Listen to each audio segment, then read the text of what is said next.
Mr. Chairman, ladies and gentlemen, I would like to respond to that very warm and largely untrue introduction and to hope that the realization of the truth will not be too depressing.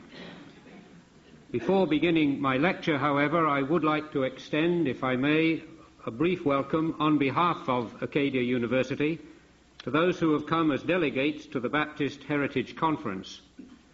The university is very pleased to be associated with the Divinity College in this conference, which, as Andrew said, is the first major event after our weekend activities to inaugurate the 150th anniversary celebrations. Some thanks, I believe, are in order. I would like to thank the Planning Committee for their invitation to deliver the first 1987 Hayward lecture, and observe that their kindness in asking me is exceeded only by their rashness in renewing the invitation, which initially I declined.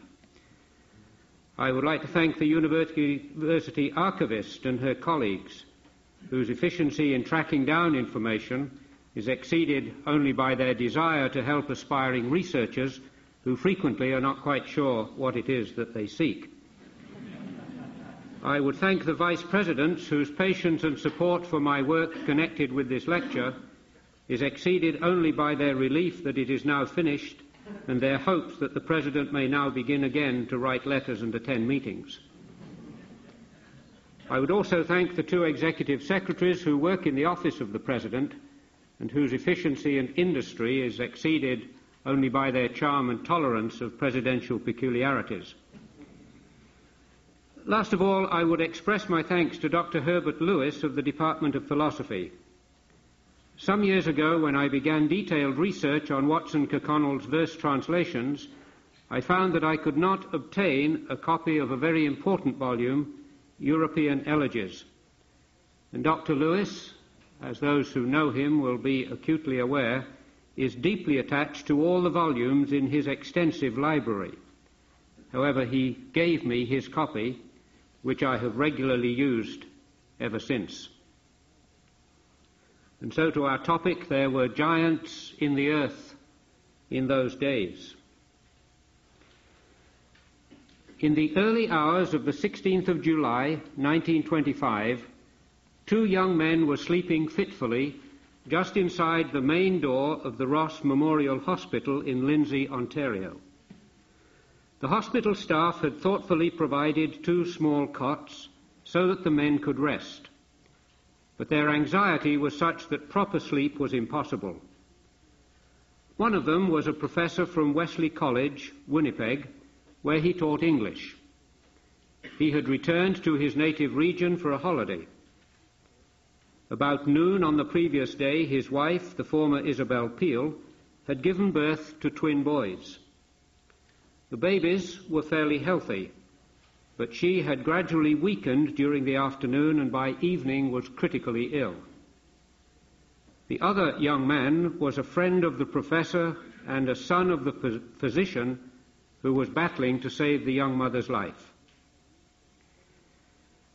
At about 4 a.m., the young men were suddenly brought to full consciousness by a loud knocking on the door only a few feet from where they lay. They leapt up and rushed to the door, eager to help in whatever emergency situation had arisen. But when they opened the door, there was no one there, and no sound except that of the torrential summer rain beating on the ground. The two men stood in shocked silence, and as they did so, they heard footsteps behind them. They turned to see a nurse who beckoned to the husband. He hurried with her to the bedside of his wife, who passed away within a few minutes of his arrival. The young professor was Watson Kirkconnell. Born in Port Hope in 1895, a graduate of Queen's University in Classics in 1916, a veteran of the Canadian Army in the Department of Internment Operations, his indifferent health prevented him from serving overseas or in a combat unit, the first IODE scholar from Ontario. He studied for the B.Lit degree in economics at Lincoln College, Oxford, from 1921 to 22, the author of a book entitled The International Aspects of Unemployment, and a teacher with a growing reputation for thoroughness and high standards. The loss of his wife shattered several aspects of the life Kirkconnell had been building since joining the faculty of Wesley College in the fall of 1922. It destroyed the almost idyllic home life he had enjoyed with Isabel Peel for one short year. It constituted the first serious test of the faith he had hitherto accepted as part of his thinking and outlook, and it drove him to seek occupation for his mind and solace for his spirit in one of the most ambitious literary projects ever attempted by an individual. He decided, as a memorial to his wife, to translate into English verse all the elegies he could find in European languages, both ancient and modern. 40 years later, he was to describe the project thus: books were secured from all over Europe, and through winter nights that might otherwise have seemed interminable, I poured my grief and my linguistic zeal into the task. Incredible as it may seem, by April 1926, less than a year later, the work was almost complete, and a manuscript containing translations of elegies from no less than 40 languages, as different as Latin, German, Portuguese, Polish, Welsh, Finnish, and Icelandic, was ready for the presses of some adventurous publisher. The collection contained Clouds of Silver, translated from the Finnish. Clouds of silver, ride and race and soar on beyond the blue horizon and return no more. Fair they flash and gleam and glitter, laughing in the light, and behind far golden portals vanish from the sight. So bright days of perfect pleasure pass and disappear, leaving the cold hail of sorrow to its task austere. Kirkconnell's rendering of a Romany folk song from Hungary was entitled Morning. Everywhere I pass today, cold rocks wall my wretched way. Down the granite wastes a wing, winter winds have slain the spring, as my frosts of grief have done, marring May when scarce begun. Nor can showers of my weeping rouse that dead joy from its sleeping. Could I be the grave's dark guest, I would gladly take my rest. The last poem in the collection, translated from the Swedish and called A Man's Last Word to a Woman, summarizes Kirkconnell's grief in a mere 6 lines. I followed, flushed with hope, thy path of roses, in springtime's radiant dawn and showery stress. The record of our summer love discloses noontides of passion past all power of guess. And in the autumn gloom, when the act closes, I give thee thanks, who wert my happiness. Now, despite the industry and achievement apparent in the poetry, serious obstacles were in the path of its publication. On the 3rd of April, 1926, Kirkconnell wrote to Messrs. George, Allen and Unwin, the British firm which had published International Aspects of Unemployment, offering them the translation under the title A European Book of Elegy, subtitled A Collection of 100 Poems, predominantly elegiac in tone, chosen and translated by myself from some 40 different languages, past and present. The letter that he sent to the publisher, or the projected publisher, included the statements: so far as I am aware, no work of translation on so catholic a scale has ever been attempted in any country. The nature of the selections, too, is such that the work might appeal to the general public as well as to the scholar. I should be grateful if you would, in stating your attitude towards such a volume, give me at the same time your candid advice on one point. Would you think it desirable to print throughout on opposite pages to the translations the original, of the 40 languages. Reflecting on this letter almost 40 years later, Kirkconnell would see it in perspective and was able to write, "Such a letter, from a man known to them only as the author of a successful volume in economics, apparently gave Alan and Unwin justifiable doubts as to my sanity." Certainly, the response was unequivocal. The managing editor of the press, a Mr. Skinner, replied on the 14th of April 26 as follows: "Dear Sir, we thank you for your letter of April the 3rd and enclosures. While we shall be very willing to consider the complete manuscript of your European Book of Elegy when ready, we very much doubt whether we shall see our way to make a proposal for its publication. As you ask for our candid advice, we will say quite frankly that we think you have undertaken too big a task. We do not believe that there is any living man so intimately acquainted with 40 different European languages, past and present, as to be able to translate poems from those languages. Yours sincerely."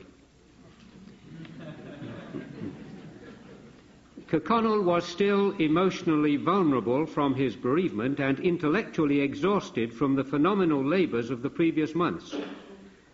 Whereas other people in similar circumstances might have given up the publication project, he became the more determined to carry it through.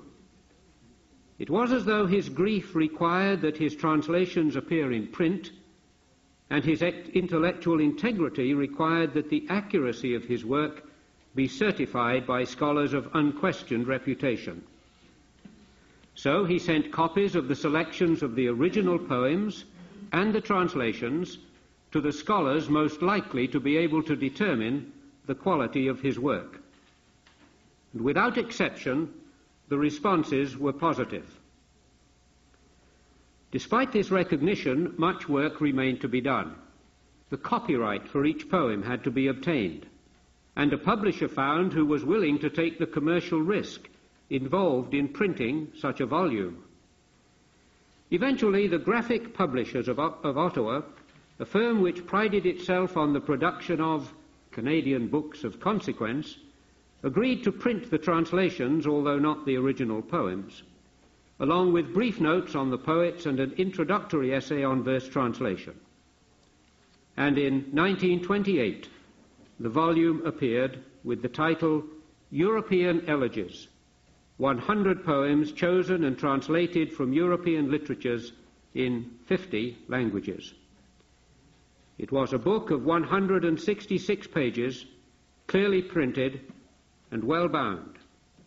And here, by courtesy of Dr. Herbert Lewis and with Ron Baxter, I thought he was trying to steal it by covering it up, but he didn't. That is European Elegies. Critical response to European Elegies was swift and positive. The Kirkconnell papers include scores of letters written in dozens of languages expressing appreciation of the beauty of the translations and the incredulity at the linguistic achievement they represent. One point frequently made was that the poems do not read at all like translations, but might stand as poetic creations in their own right. On the 18th of August 1928, the Montreal Star began its review thus: "No more remarkable book than Professor Watson Kirkconnell's European Elegies, the Graphic Publishers, has ever appeared in Canada." An Icelandic review, published in Reykjavik, included the comment, "One thing is certain. Since Tennyson achieved In Memoriam, this book is the most glorious wreath that any man has laid at the grave of the beloved dead." Such a fascinating story surely ought to conclude with a comment that the book established Kirkconnell's fame and fortune. It certainly established his fame, and the literary world was well aware that there was a new star in the linguistic firmament. But there was no fortune. The Graphic Publishers subsequently went bankrupt, and the accountant responsible for winding up their estate wrote to Kirkconnell acknowledging that he should have received a royalty check for $744, but enclosing a proportional payment in the form of a check for $2.05.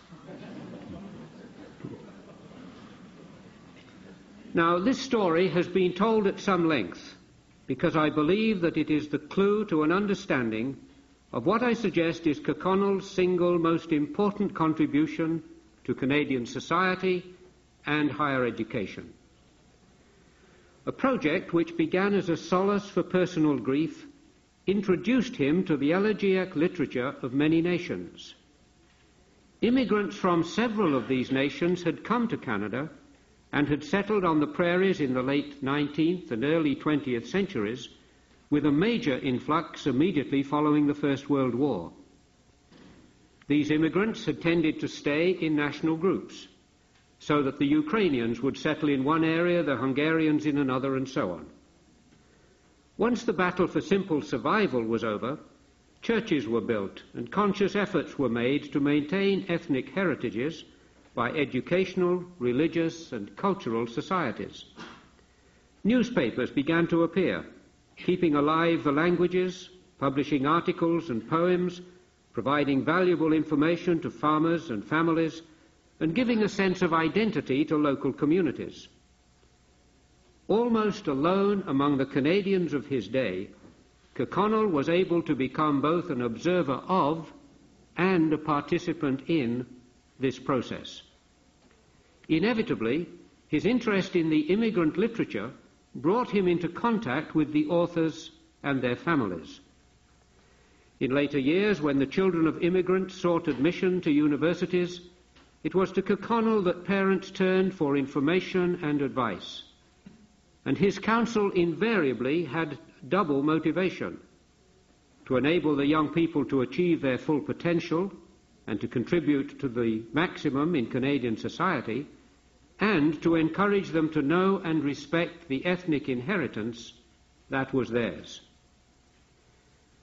I would therefore summarize the first major contribution made by Kirkconnell to Canadian society and higher education by saying that he was the father of multiculturalism in this country. And in saying this, I am assuming that by multiculturalism we mean an awareness of and a sensitivity to the life, work, and letters of immigrant groups, and a willingness to defend the rights of those groups within the larger Canadian context. It is at this point that I believe that we see the influence of the Baptist upbringing which shaped much of Kirkconnell's thinking about what today we would call human rights and equality of opportunity. He had been brought up in what one might regard as a classical Baptist tradition, characterized by a high regard for education, a love of personal freedom, and a readiness to defend the rights of others, particularly those who were part of a disadvantaged group. These attitudes, blended with his insatiable intellectual curiosity and enormous capacity for sustained industry, partially explain Kirkconnell's concern for immigrant people and his ability to express that concern in practical and effective ways. In short, it was his blend of emotional experience, intellectual capacity, and spiritual inheritance which led him to attempt and achieve objectives which justify our speaking of him as the father of Canadian multiculturalism.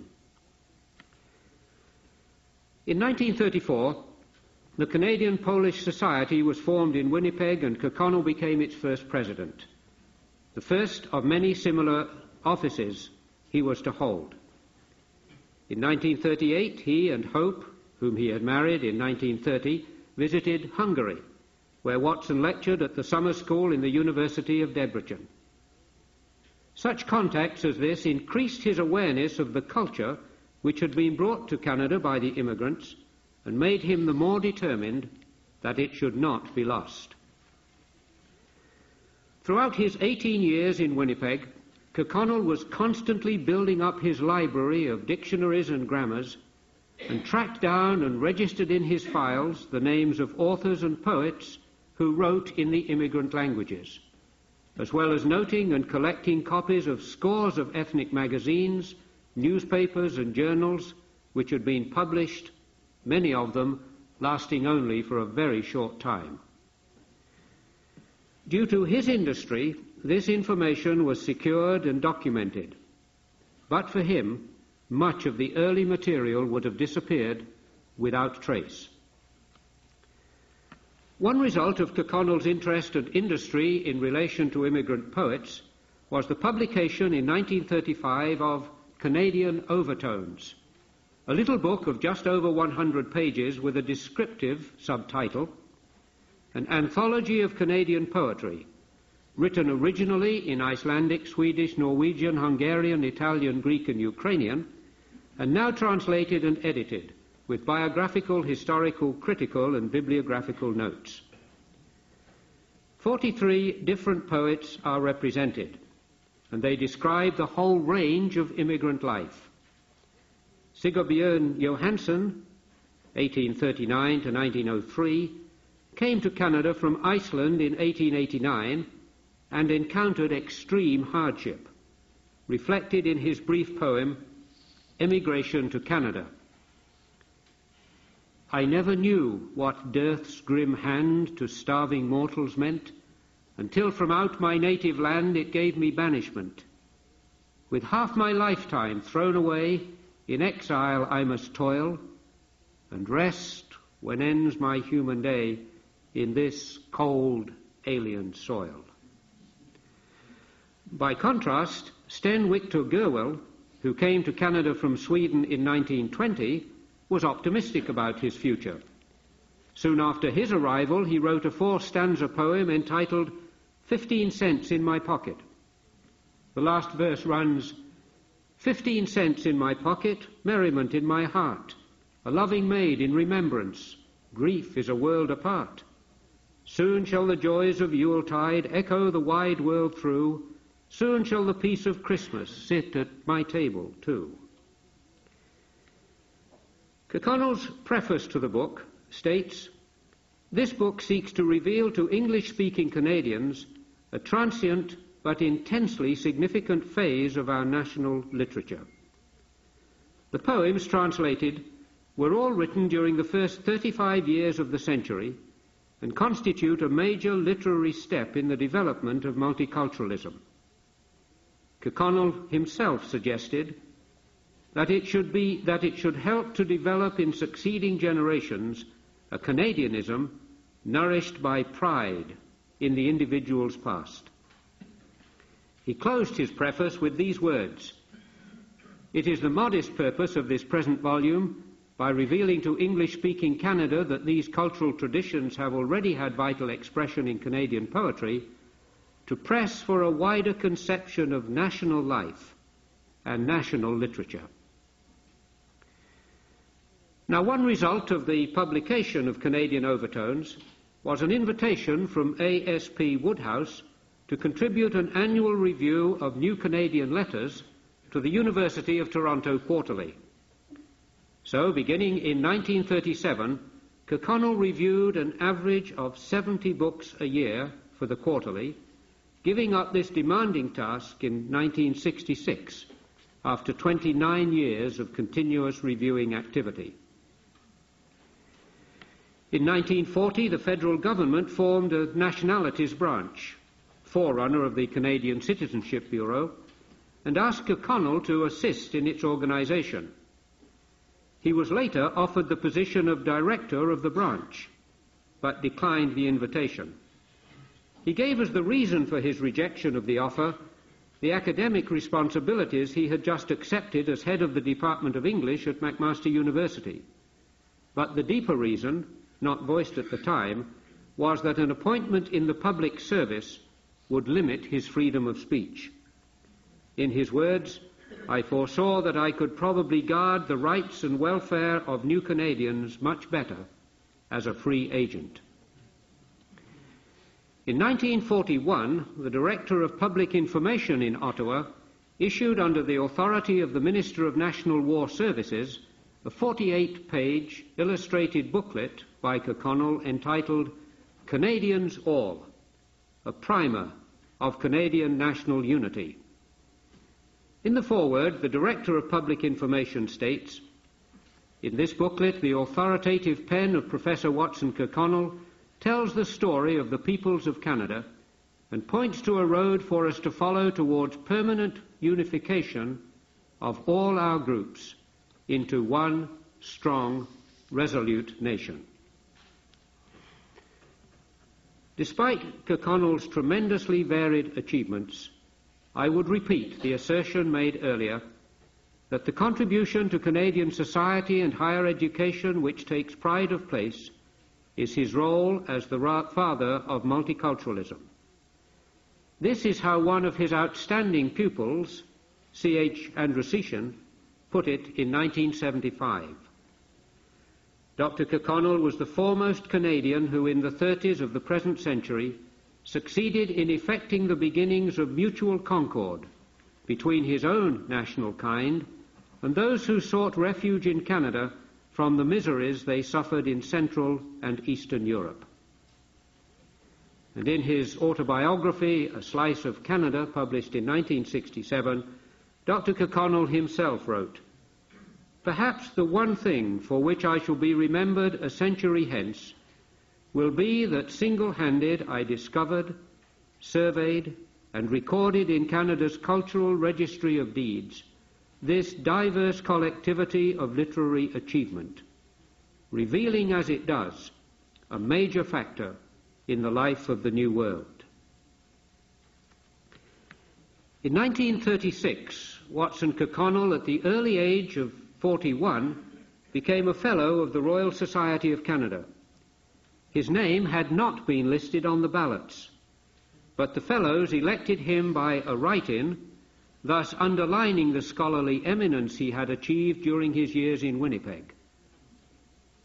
The Royal Society was to be the vehicle through which he made what I would judge to be his second major contribution to Canadian society and higher education. You will be relieved to know that the second and third parts are rather briefer than the first. The year 1942 was a dark one for the Allied nations involved in the Second World War. As yet, there had been no significant victories to lighten the gloom. The Japanese attack on the American fleet anchored at Pearl Harbor in December 1941 had brought the United States into the war, but it was to be many months before the tide would turn against Germany and Japan. In Canada, the war was having a positive effect on the economy, providing new jobs and increasing demands for war material of many kinds. However, it was also having a negative effect on the lives of many people as the casualty lists lengthened, particularly of those involved in aerial warfare or the transporting of war material from Canada to Britain. The desire to promote the Allied cause and increase the war effort produced many curious side effects.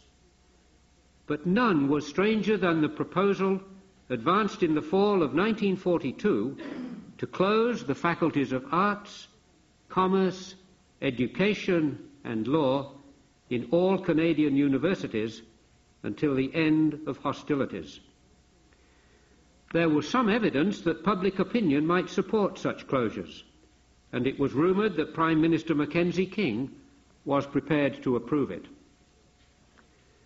There was near panic among the humanities professoriate, who felt the more vulnerable when they realised that certain other disciplines had come together in 1940 to form the Canadian Social Sciences Research Council, a body which was able to mount an effective lobby at the federal level. It was Kirkconnell and some of his colleagues from Section 2 of the Royal Society, that deals with humanities and social sciences, who took up the matter on behalf of the threatened humanities departments. A small group met at Kirkconnell's home in Hamilton to discuss strategy. They prepared a draft document which Kirkconnell then sent to heads of humanities departments and certain university presidents. Comments and proposals for amendments were invited, and a revised document was prepared and sent to the Prime Minister late in 1942.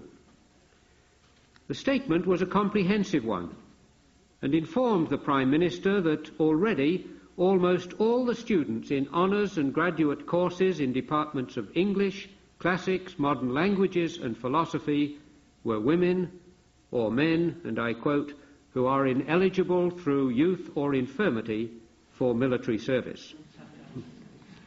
The memorial went on, we recognize that the manpower needs of the nation at war are of paramount validity, and that no fit student of draft age has any inherent right to exemption. The document argued the case for maintaining viable humanities departments, both in terms of planning for the future and even in meeting wartime needs. It records the charming view: art students have proved to be excellent officer material and are often better equipped to handle problems of personnel than are technically trained men. But the main thrust of the document was not the importance of the humanities in wartime, but their intrinsic value as a component in post-war education.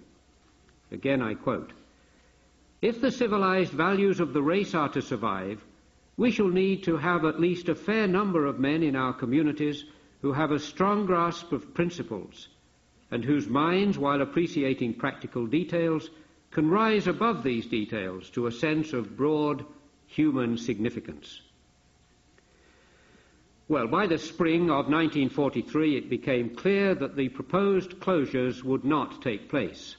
But, in Kirkconnell's words, all in all, scholars of Canada had had a bad scare. And the Royal Society decided, when it met in May in Hamilton, to appoint a committee to consider the desirability of organizing a Humanities Research Council in Canada. Kirkconnell was appointed chairman, and Milton Buchanan and Arthur Woodhouse, both from the University of Toronto, became members. The former was described by Kirkconnell as the scholarly, well-groomed and somewhat pessimistic professor of Spanish, and the latter as a double for Dr. Samuel Johnson in bulk, forthrightness and intellectual gusto. Kirkconnell was asked to draft a constitution and a statement of aims, and an organisational meeting took place in Hart House, University of Toronto, on the 29th of December in 1943. On that historic occasion, the Humanities Research Council of Canada was formed. A 16-member council was selected and a 5-member executive chosen. Kirkconnell was appointed as chairman of the council. The executive committee quickly began work to form 2 committees to deal with grants for scholars, one dealing with research, the other with publications. This was fine, except that there was no money to disperse for either purpose, and the small resources that were available for the new council were provided by the Canadian Social Sciences Research Council. Kirkconnell then led a delegation to the United States, partly to obtain information on how grants for research and publication in the humanities were handled in that country, and partly to solicit from the Rockefeller Foundation funds for the J.R.C. The attempt to secure funds was unsuccessful, and the Canadians then visited the secretary of the Carnegie Corporation. Kirkconnell's description of this visit is worth repetition. The visitors received from Dr. Lester, and I quote, "only a genial lecture on the sad fate, in his opinion, of all foundation-supported organizations. They begin," he explained, "with a paid secretary, then added a stenographer and an office, and then the expense of a periodical of some sort. The secretary next acquired a wife and a baby. No other sources of support were sought out, and when, after 5 years or 10, the Carnegie Corporation withdrew its grant, the organization folded up, and 4 unhappy people found themselves on the street. He was unwilling to cause all this grief to 4 innocent Canadians, and dismissed us with urbane cheerfulness." Kirkconnell was stung by this somewhat gloomy prognosis and resolved that it should not so happen in Canada. He wrote to the Rockefeller Foundation asking for money to finance a thorough survey of the humanities in Canada and to run the new council for 2 years while the survey took place. The letter brought results to the extent of a grant of $8,000 for the stated purposes. The survey was extensive and thorough. The country was divided into 3 regions: Western Canada, Ontario, and the East. The Francophone institutions were treated as a 4th group, regardless of their location. 5 sets of questionnaires were prepared and distributed. They were sent to university and college presidents, deans or registrars, heads of department, librarians, and each faculty member in the humanities. Visits were then made to each institution, after which sections of the report were drafted by individuals or small groups, reviewed in detail by the whole council, and then sent in the fall of 1946 to a very large number of individual administrators and scholars. Reactions and comments were received and studied, then reviewed by the full council, and a final text agreed. In 1947, the report appeared in book form. It was a substantial volume of 209 pages, plus 78 pages of appendices. Under the title The Humanities in Canada, the book sold for the surprisingly low price, I grieve with the university librarian over this one, of $2. The chapter entitled Immediate Recommendations was 7 pages long and written by Kirkconnell. The whole process had been a complex and at times tedious one, and he had borne the major responsibility in connection with publication. 30 years later, he commented, "I was never more thankful to see the end of a book." The survey and publication of the report had an interesting and important sequel. Almost all the universities made donations to the new council, a point noted with appreciation by the American foundations which received copies of the Humanities in Canada. The contribution of money by institutions, most of which were in difficult financial circumstances, indicated that they were serious about the maintenance and development of studies in the humanities. For the next 11 years, the Rockefeller Foundation provided the Humanities Research Council of Canada with a total of $115,000, and the Carnegie Foundation, now apparently convinced that no wives and babies would eventually be deprived because of its initial generosity, donated $80,000. Thus, the Humanities Research Council of Canada came into being as an organization with clear objectives, possessed of an extensive bank of relevant information, and led by the outstanding literary, linguistic, and philosophical figures of the day. These characteristics were of immense value in the immediate post-war years. In 1977, Parliament passed the legislation which created the Social Sciences and Humanities Research Council of Canada. In order to avoid confusion with the newly created body, the Humanities Research Council of Canada, that's the one we were talking about a moment ago, changed its name to the Canadian Federation for the Humanities. In 1983, the CFH published a very brief history of its activities and provided information concerning the creation of its parent, the Humanities Research Council of Canada. It is appropriate that the name of Watson Kirkconnell occurs in the very first line of the history, and that his name, along with that of A.S.P. Woodhouse, frequently occurs in the early part of the document. The history provides a brief but perceptive comment on the volume which resulted from the extensive inquiries undertaken by Kirkconnell and his colleagues. I have the quotation, I will not read it at this time. Kirkconnell's contribution to the formation of the Humanities Research Council of Canada was a significant one, but at the time it was not possible to see its full implication. The Council came into being as a result of a wartime suggestion that departments of humanities be closed. During the 1950s, there was a sudden shift of emphasis towards scientific learning, and the existence and work of the H.R.C. was a steadying influence. Kirkconnell himself once wrote, Machinery is not an inevitable cause for satisfaction. If it becomes a mere end in itself, it can be a menace to intellectual and spiritual growth. It is my own feeling, however, that all this organization of the humanities, for which a few of us laid the foundations in 1942 to 47, has had a profound influence on these disciplines in Canada, and that its greatest achievements are still to come. Few will wish to dispute any part of that statement.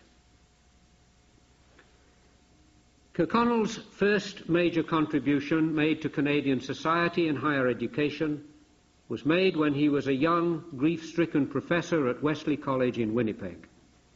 The second, in my judgment, was made when he was an established teacher and researcher at McMaster University in Hamilton. His third contribution was made when he was president of Acadia University in Wolfville and relates to the matter of financial support by the provincial government for the universities in Nova Scotia. When Kirkconnell was appointed as the 9th president of Acadia in 1948, he quickly discovered that one of his major problems was money, or rather lack of it. In 1946, the return of the veterans of World War II had swelled enrollments to an all-time high of 930. In 1948, there were 818 registrants. Then numbers steadily declined to a low of 480 in 1951. In 1948, the faculty salary scale was the lowest in Canada. As the last ex-servicemen passed through the university, so the revenues supplied by the Department of Veterans Affairs ceased. In terms of raising replacement income, Kirkconnell was at a disadvantage. He was not a maritimer, had no base of acquaintances in the churches, and did not like fundraising, although he was willing to do, out of a sense of duty, what he would not have done by choice. There was a special kind of frustration arising from the fact that the Baptist Convention, I speak of the corporate body, controlled the university from the legal and administrative point of view, but provided less than 1% of its income, a state of affairs that necessitated a great deal of direct contact with individual donors and the churches. Kirkconnell quickly recognized that a new source of substantial funding had to be found. He believed that Nova Scotians would increasingly recognize the importance of a university education, resulting in increased enrollments, but that student fees alone could never generate enough money to effect the many changes he wished to see at Acadia. His solution to the problem lay with the provincial government. He was convinced that at least some of the costs of university education should be borne by the taxpayer. He also understood that only a joint approach from all the institutions was likely to get a sympathetic hearing from the government. As a result of a great deal of diplomacy and quiet insistence, Kirkconnell persuaded the university presidents to move away from the intense rivalries and competition which normally prevailed, to cooperate in a submission to the provincial government. He wrote the first draft of the document to be presented and led the delegation of 6 other presidents to meet with the cabinet. The result was highly significant for the future of Nova Scotia universities on 2 counts. First, a government grant of $250,000 was approved for the institutions for the fiscal year 1958-59. Second, a formula was provided for the division of the money. The formula, incidentally, was that each full-time non-theological student in the second or subsequent year of study counted as 1 unit. Candidates for the MA, MSc and PhD degrees counted for 3 units. The allocation was to be made on the basis of weighted enrollment statistics. Kirkconnell recorded his modified rapture at the receipt of this grant in these words: "The help was enthusiastically received, yet in the light of exploding registrations and exploding costs, the grant was only 1 lamb chop to 7 starving tigers." When the President went back 2 years later to Premier Robert Stanfield, he decided to appoint a University Grants Commission to conduct a comprehensive study of the funding of higher education in Nova Scotia. But the key precedent had already been established, that the province's universities, most of them theoretically church-controlled but certainly not church-funded, were legitimate charges on the public purse. Kirkconnell was due to retire in the summer of 1964, soon after his 69th birthday. In February of that year, he suffered a serious heart attack and was forced to endure 3 weeks of total immobility in the Eastern King's Memorial Hospital in Wolfville under the care of Dr. Douglas Denton, the consultant cardiologist, whose anecdotes I will not repeat here. Within 2 months of the attack, he was back at work, preparing to leave office and writing a speech he was to deliver at St. Mary's University in Halifax on the 4th of May, when he was to receive the degree of Doctor of Civil Law honoris causa. It is obvious that Kirkconnell had grown increasingly concerned over the financial situation of Acadia during the previous 10 years and had decided to make his last major public speech as president a challenge to the provincial government. Parts of the speech contain sentiments and phrases ideally suited for use in the public press. The speech began with a slightly self-derogatory image.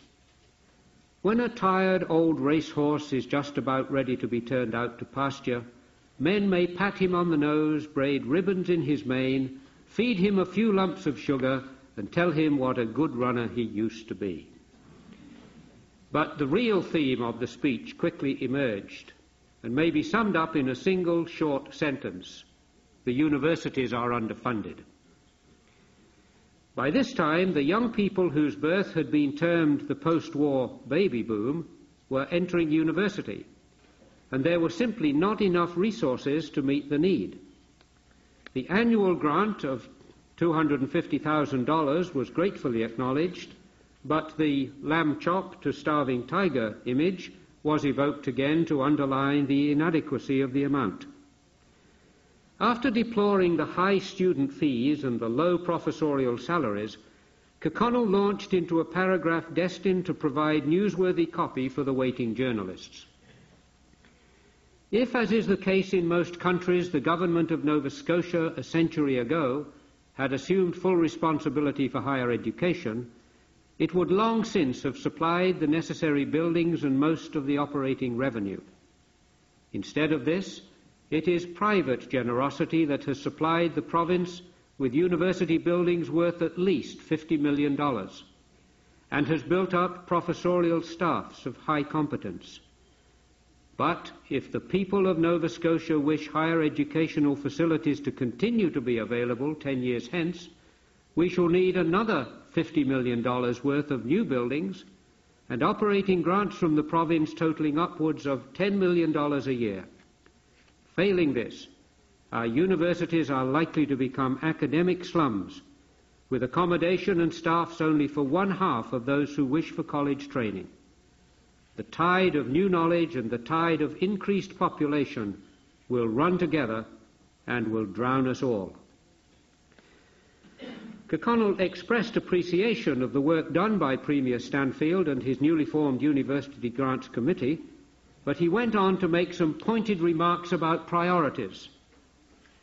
If the grassroots public still feels that paved highways on back roads are more important than the higher education of their young people, how will money be available for this latter urgent task? Kirkconnell's own answer to his question was a dramatic one, no doubt deliberately designed to attract the attention of the media and the government. I quote, "There is an alternative. If the provincial treasurer fails to supply the funds necessary for our expansion and survival, all of the province's universities could agree to a simultaneous increase in tuition fees to $1,500 per student, or 3 times the rate for college students anywhere else in Canada. They would then explain to the tax gatherer through a large-scale press and radio campaign that it was the lack of tax dollars for higher education that compelled these desperate measures. It may be that no other solution lies ahead. One may safely assume that a reference to capital expenditures in the amount of $50 million and an annual operating grant approaching $10 million would be quoted in the press and noted by provincial politicians. The phrase academic slums was probably deliberately chosen to ensure quotation, and if anything could be relied on to orchestrate a chorus of protest from a united choir of students, parents and opposition members, it would be a proposal to triple the cost of university academic fees. The Chronicle Herald for the 5th of May 1964 printed a front-page report of the convocation address at St. Mary's, and on the following day a cartoon by Chambers depicted Premier Stanfield, laden with honours, descending the steps of a Trans-Canada Airlines aircraft. At the foot of the steps stood Watson Kirkconnell in academic regalia, reading from a script on which certain words are clear. And without provincial operating grants of $10 million, our universities are likely to become academic slums.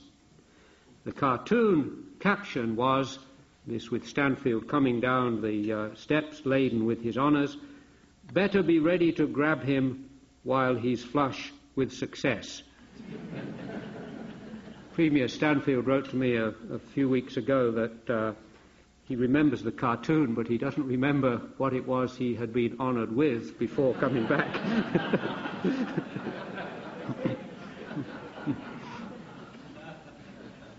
It is not possible to provide a precise description of the impact of Kirkconnell's speech at St. Mary's University, but the publicity it received focused attention on the urgent needs of the post-secondary institutions and moved the issue firmly into the political arena. In the case of Acadia, other events took place which directly affected the funding of the university. I refer to the secularization process which began in 1965 and culminated in 1968. The main actors in that particular drama were the Baptist Convention, the Acadia Board of Governors, the Associated Alumni of Acadia, and the provincial government. While the key issue in the dispute was the jurisdiction of the convention over the university, a closely related topic was that of funding. There can be no doubt of the central role played by Kirkconnell in bringing together the university presidents and then gaining the attention of Cabinet. While others moved onto the stage as the passionate and at times bitter drama unfolded, it was largely through Kirkconnell's efforts that the precedent of provincial public money for the universities had been established in Nova Scotia. The benefits which he helped to secure were not only for Acadia. From the beginning of his campaign, he had all the universities in Nova Scotia in mind. To sum up, Kirkconnell's contribution to higher education in Canada may be encapsulated in the statement that he is the father of Canadian multiculturalism, the architect of the Humanities Research Council of Canada, and the leader of the Nova Scotia presidents in their campaign for provincial grants for the universities. His life was long, industrious, and influential in many other ways. But these are the activities I would list as his most important contributions. As I indicated earlier, his Baptist upbringing probably supplied the framework for his thinking about the New Canadians, and accounts, at least in part, for the high regard he had for education. He not only made the most of his own unique talents, but wanted to ensure that others were given the opportunity to fulfill their potential. Almost as a footnote to that, we should note that Kirkconnell was, in the best sense of the word, a reactive person. Wherever he was, he would react to the challenge of any new threat or opportunity and bring his talents to bear on the situation. Not only is this illustrated by the three areas we have discussed, but by his work on behalf of the Association of Universities and Colleges of Canada, the Association of Commonwealth Universities, the Canadian Baptist Federation, the Writers' War Committee, and many other organizations. Some leaders make contributions by imposing their questions and their answers on the constituency. Others operate by responding to questions raised by the situation in which they find themselves. Kirkconnell belongs in the latter group, and higher education in Canada is the richer because of that fact. Many centuries ago, when an ancient Hebrew storyteller looked back on an even more ancient time and considered the facts and legends relating to his ancestors, he made the admiring and succinct comment, "There were giants in the earth in those days." And when a contemporary academic who works in the field of language, or literature, or history, or economics, or botany, or administration, looks back 50 years and sees a predecessor who excelled in all of these areas, he is inclined admiringly, but also somewhat despairingly, to echo the words of Genesis 6:4, "There were giants in the earth in those days, and one of them was named Watson Kirkconnell."